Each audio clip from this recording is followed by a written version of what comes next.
오늘 본의원은 지난 6년간 도의원 활동을 하면서 본회의장에서 발언한 내용들 중 현재 진행이 제대로 되지 않거나 진행 사항에 대한 보고가 없었던 내용들 중심으로 한번 검토를 해보고자 합니다.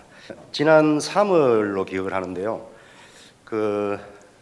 악성 민원 때문에 구급 공무원 한 분이 극단적인 선택을 하는 그런 사고가 있었습니다. 그죠? 경남 도내에 발생하고 있는 악성 민원의 실태는 어떻습니까? 시군 합쳐서 악성 민원으로 분류되는 분이 한 179명 정도, 그 중에 창원시가 52명을 가장 많았고 도청도 한 22명 정도 되고 거제시 15명, 진주시 13명 순으로 나타났습니다. 그 현황을 좀 살펴보니까 주로 반복, 상습 반복, 그다음 폭언 폭행, 협박, 그다음에 다량의 정보 공개 청구, 그 외에 여러 가지 많은 자료 요구 등이었습니다. 네. 경남도는 이 상황에 대해서 어떤 조치를 지금 취하고 계십니까? 예, 악성 민원에 대해서 조사가 필요할 때는 감사위원회에서 조사를 하고 법무 담당자에서 법적 대처를 하고 또 이런 과정에서 우리 공무원들이 여러 가지 트라우마에 또 시달릴 수도 있기 때문에 인사과에서 심리 상담도 하고 이렇게 진행을 하고 있습니다. 악성 민원 관련된 이야기가 나오면서부터 전 관공서가 담당 업무를 보고 있는 담당자 공무원들의 이름을 비공개로 처리를 전환을 다 했습니다. 네.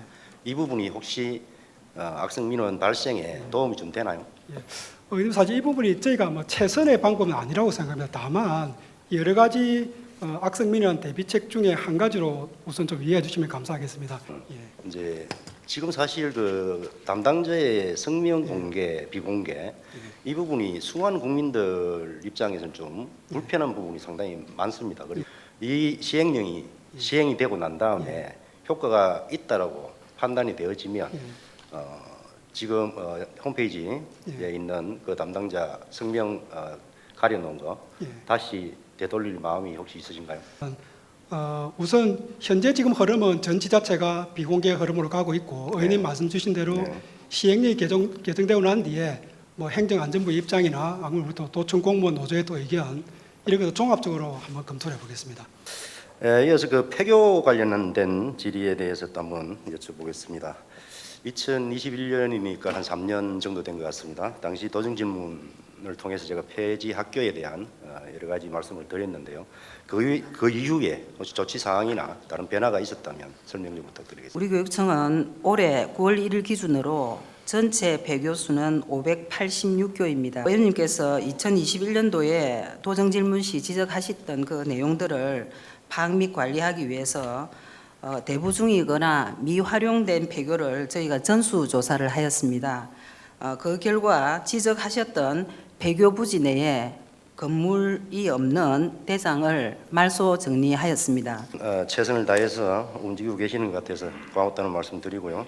그 당시 제가 도정 질문할 때 우리 교육감님께서 폐지학교 전담 직원을 이렇게 배치를 하겠다 이런 약속을 하신 적이 있어요. 저희가 이제 본청 재정과에 폐교를 담당하는 직원을 전담 직원 1명 추가로 배치를 했고 교육지원청에서는 재산 업무 담당자가 지역 실정을 고려해서 업무를 관리할 수 있도록 저희가 지속적으로 노력하고 있습니다. 이 어린이 보호구역 관련된 질문을 좀 드리겠습니다. 2년 전, 조금 전에 제가 교육청하고도 이야기를 했습니다만 같은 시간대에 어린이 보호구역에 단속 카메라를 좀 탄력적으로 운영하는 게 어떻겠냐는 제가 제안을 한 적이 있습니다. 어린이 보호구역에서의 제한 속도의 탄력적인 운영 문제는 각 경찰서에 교통안전심의위원회가 있습니다. 이 위원회의 심의를 거쳐서 진행하고 있습니다. 실적으로 이런 탄력적 운영에 따른 교통안전시설물을 설치하는 데 따른 비용 부담의 문제가 있습니다. 하지만 어린이 통행 형태라든지 도보로 통학을 하는지 서쿨버스로 통학을 하는지 이런 점 그리고 도로 여건 등을 고려해서 의원님의 지난번 도정 질문 이후에 전일제로 제한 속도를 상향한 곳이 6개소가 있습니다. 그리고 또 반대로 속도 제한을 이 하향한 것이 한계소를 월급에서 운영하고 있습니다. 경남 도내에는 탄력 운영 그 시범 사업도 하지 않았을 뿐더러 그렇습니다. 하는 곳이 한 군데도 없어요. 왜 없습니까? 이 시범 사업은 경찰청에서 전국적으로 대상지를 선정해서 시행한 것으로 시범 운영을 한 것으로 알고 있습니다. 그래서 경남 경찰청은 시범 대상지에서 포함되지 않았습니다. 예, 자료 화면 2번 한번 올려주시기 바라고요. 저녁 8시부터 다음날 아침 8시까지는 사고 한 번도 없습니다. 그래도 계속 이 시간대에도 우리 주민들을 범법자로 계속 만들어야 되겠습니까? 자, 그리고 그 아래자리 한번 보십시오. 단속 실적 1년에 23년 같은 경우에 41만 2,096건입니다. 이것도 08시부터 20시까지입니다. 경남도의 자치경찰위원장님께서 네. 전국 경찰들을 좀 이렇게 설득을 하셔가지고 예. 이 불합리한 부분들을 좀 바꿔가시면 안 될까요?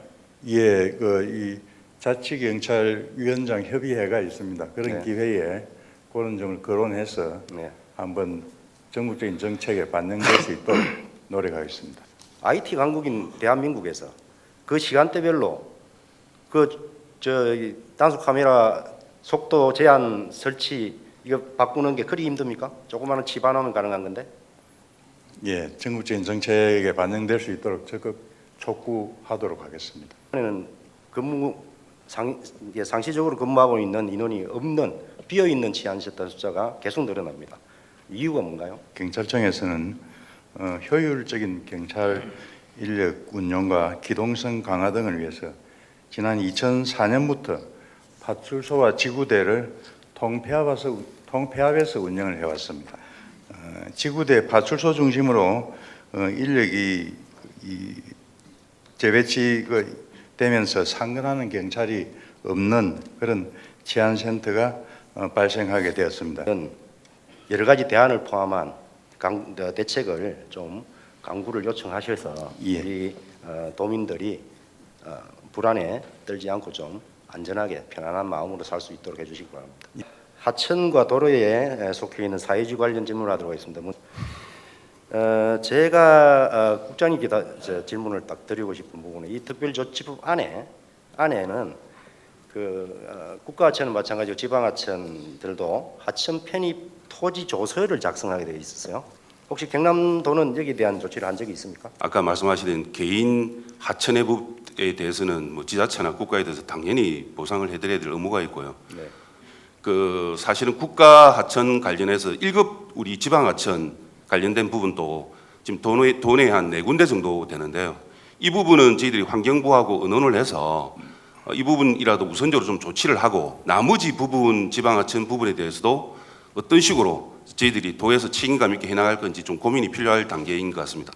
사유지 때문에 일어날 민원들이 좀 있나요? 저희들 최근 3년 동안 2021년부터 2024년 상반기까지 하천 내 사유지 관련 민원 접수 건수는 의원님한테 서면 질의로 드린 대로 총 261건입니다. 문제 해결을 위해서 정부나 환경부에 어떤 다시 특별법을 제정을 하거나 하는 법적인 어떤 근거 마련을 위해서 노력을 해달라는 요청을 할 용의는 있으신가요? 네. 지금 저희들이 하고 있고 도내에도 보면 창녕을 포함해서 몇 군데 정식으로 또 민원이 들어가 있는 네. 입장이고 네.